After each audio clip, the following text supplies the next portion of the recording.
Hey, welcome to another episode of Reestablishment. And as always, I'm your host, Bodie D'Andrea. And today, I'm so excited because probably talking about my favorite subject of all time. He said, Bodie, what would that be? Food. We're talking about food and eating. Man, I love to eat. It's my favorite thing to do. But because we're in the holiday season, I wanted to bring something special to you. And if you're tired of cooking or you're no good at cooking, and you know who you are, we've got a private chef with us, and we have Chef Angel. Welcome. So good to have you. Thank you. So we're going to talk about the holidays and food and eating and preparing. What if somebody wants to hire a private chef? What does that look like? What if they just want to put some charcuterie out? What does that look like? But, you know, so many times I think holidays can be ruined by bad meals or problems in the kitchen between family members. Or having to do the dishes afterwards. You know, there's so many things that can go wrong. Right. And I'm speaking from experience. And so today, let's talk about all things good for holidays and preparing meals. And welcome. Thank you. So you've been doing this for quite a while. Yeah. And in hearing your story, some of it was almost out of necessity, right? Right. Where you had some bad meals, and I'll let you talk if you want about how that came about. And you've really, really embraced this. You've written a couple books, and you have your own line of spices. I do. So we'll talk about some of that as well. Okay. So let's start from the beginning. So I get with my family, and I say, we're all busy. Nobody really wants to take the time to cook, and we don't want to clean up. And on the holiday, we want to enjoy the day. And we say, okay, we want to hire somebody. What would be the first thing we do? So the first thing you really want to look for is somebody like me who actually really, really loves to be in the kitchen. Yeah. It is the highlight of my day, which means when I'm in there, you don't have to be. Right. And I'm going to make sure that whatever is coming out of there, you're going to absolutely love it. And so when you want to hire a private chef, a lot of times word of mouth. Start asking around. Most of the time, somebody knows somebody. And so you want to have good references. You want to understand, you want them to make sure they understand how to feed a crowd, how to know how much food to prepare, what's too much. And so references are just your best friend. Yeah.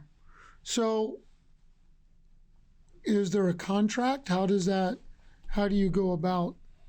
So the first thing I do is once I get somebody that reaches out to me, I have a phone call. We do a consultation, kind of find out what you're looking for, how many people, where it's at. If you have a preferred menu in mind, if you want me to put together the menu, and then we kind of put together what that menu looks like. Okay. And then I put together a contract, send it over, you sign it, and then we get busy on the day. You told me earlier you prefer probably 2 weeks notice. That's great, yes. So a 2-week lead time, especially because a lot of times dates are full. Right. So often especially if you have a locked in date, if it's you want Christmas dinner, I can only take so many people on Christmas. You better get on it now. Right. Yeah. Absolutely. So you do this and you come in the home, so people have to be comfortable with you coming in. Yes. And you cook it fresh right there. I cook it right there in your kitchen. kitchen. And then the great thing is that you clean up too when you're done. I do. Any chef worth it is going to clean your kitchen when they leave, before they leave. So, funny little story. I don't know that I really tell anybody this, but before we got married, my wife and I had the discussion, and I said the only prenuptial agreement I want is I don't do dishes. I can't stand to do dishes. Right. I actually like to cook, but when I'm done eating, I want to sit and chill. Yeah. I don't want to get up and do greasy pans and scrubbing, and so she agreed to it, and we've been married all these years. Oh, look at so you. So you come in and you do all of that. And I clean as I go. Okay. So I don't want, first of all, as I'm cooking, it's also a level of presentation that needs to be kept in order. And so my client could come walking in, or maybe there's an open kitchen, so you can't have a huge mess, just every surface is covered. So I'm cleaning as I go too, and that also, limits how much I have to do when it's over with. What do most people ask for? Is it fancy stuff? Is it feel good? comfort food? Is it what they're used to? What do you get typically? Most people want feel-good comfort food. They Yeah. want regular mashed potatoes and meatloaf, or Right. and maybe if they're doing a wedding or something, they maybe want a pasta dish, or they want some chicken dishes. Yeah. They want something that looks a little prettier. But most of the time, people want something put in front of them that just tastes great, and they didn't have How to do many it. how many courses? I usually do 3 to 5, Okay. unless they request more, and then we just go from there. Okay. That's really interesting. So tell me about the 2 books that you wrote. What caused you to write the books? Okay. So the first one, the first cookbook I ever wrote is called Weeknight Dinners in a Dash. And the reason I wrote that book is because as a corporate woman, I got off work and I had to make dinner. And who's making this long belabored dinner after work? So I needed something quick. And then I found ways. So in that book, there's little nuggets where I show you how you can work in watching your favorite TV show while you still got dinner There you on. go. Now you're talking. Or maybe she needs to go wash her hair, Right. while the pot roast is in the oven. And so I kind of show you, like, if your favorite show comes on Wednesday nights, then let's pick a meal that can be cooking in the oven while you're sitting on the couch with your feet up watching your show. Yep. And so I just kind of tailored meals that would be easy, quick, things you didn't have to stand over the stove and babysit. It just in You the make crock me giggle. pocket. When I was a kid, on Wednesday nights we had church on Uh-huh. Wednesday nights, Mhm. and my mother, we knew every Wednesday night was the Wednesday night special.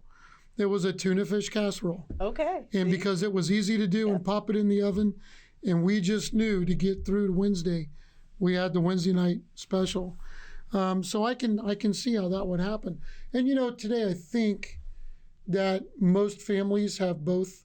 If there's 2 parents in a family, they're both working. Right. There may be stay-at-home moms, but they're taking care of the kids. Right. There are stay-at-home dads, but they're taking care of the kids. Right. And I think everybody is really busy, but they don't like the old TV dinners. Right. That's kind of gone by the It wayside. is. And I think sometimes some of the other pre-planned meals that you buy and you order, you still have to cook it That's right. when it comes.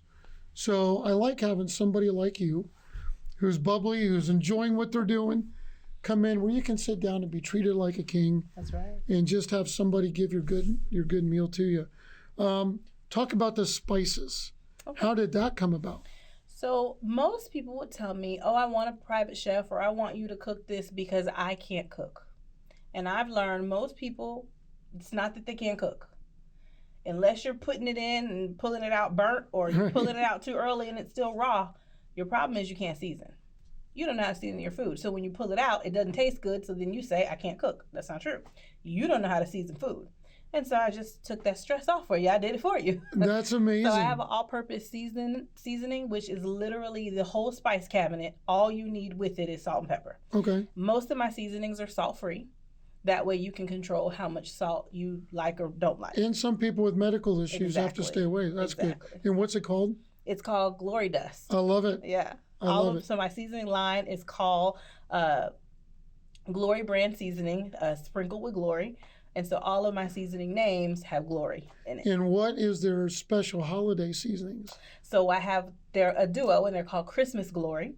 And one is your turkey seasoning, Mhm. because we cannot have turkeys that come out tasting like white paper towels. That's true. We talked about that. That's another story. Yep. And then I have a gingerbread spice seasoning. Great. That's great in your coffee. Yes. Oh, yeah. That sounds good. Yeah. That sounds good. So, here's something I found that was very interesting in talking with you, is that some people hire you on a regular basis. Mhm. Like they get to know you and what you do, and they actually become regular customers. They do. So maybe a couple times a week. Is that what some people do? So sometimes people want drop off, where Okay. I'll come on a Saturday or Sunday. I drop off your meals for the next 3 to 4 days. Okay. They're already prepackaged. They go in your refrigerator. Some people want me to come and cook in their kitchen for the next 3 or 4 days, and then I package it and put it in your refrigerator for you. Some people are every year I'm doing their Thanksgiving and their Christmas. I have a client who every time she does a retreat, I'm basically almost like an in-home chef at that point. Right. I go to the event, I sleep there with all the guests. And I cook everything they eat: breakfast, lunch, dinner, snacks, drinks. If they ate it or drank it, I made it. And you do the grocery shopping. I do, absolutely. And I do all the things you don't want to do. So here's a question. So let's say, because a lot of people, I guess, don't know what to do. So let's say I want to have something special for just my wife and I. And I say, can you come to the house? Can you cook a special meal? And we do the contract. You cook. Everything's great. What is the expectancy of tipping? How does that work in this line? That's good. So usually it's 20%. Okay. So there is an expectancy of tipping? There is, yeah. Okay. Yeah. And then all the leftovers they get to keep? They do, absolutely. All right, so that's good to know. Any minimum? As far as number of people? No, I'll do something as small as 2 people. Okay. Sometimes people, when they hire me to come in and do like their meal prep, it's just 1 person, but it's for multiple days. And you've done weddings? I do. I've done weddings. Let's talk about charcuterie real quick. Yeah. So you do charcuterie cups. I do charcuterie cups. Wow, that's interesting. Talk about that. Yeah, so it's one of my clients' favorite things. They're very easy. You can pick them up and, you're walking around with them. And there's everything you would typically see on a charcuterie board, but it's on little picks in these cute little cups. They almost look like bouquets, if you will. Okay. And they have chocolate and fruit and meat and cheese and crackers. I think I like that. Yeah, they're pretty fabulous. Well, usually what happens is I'll go somewhere and they'll have a charcuterie board, and then I'm standing in a line and I've got a plate and I've got these toothpicks everywhere and I'm trying to finagle all this and I'm walking around with a plate when I can just walk by, grab a cup and socialize and go about my business. So I like that. Yeah. And you can get another one when you're ready. And also, I find that charcuterie boards look gorgeous before anybody touches one. Right. And then by the time 20 people eat, it looks like, well, who did that? Right. So, yeah. So I like that idea. Yeah. So that's a good idea. As a bonus today, I want to talk about there's more to you than just Chef Angel. There is. And that is, this has become a calling for you. Yeah. Where you get to share your faith with people. I do.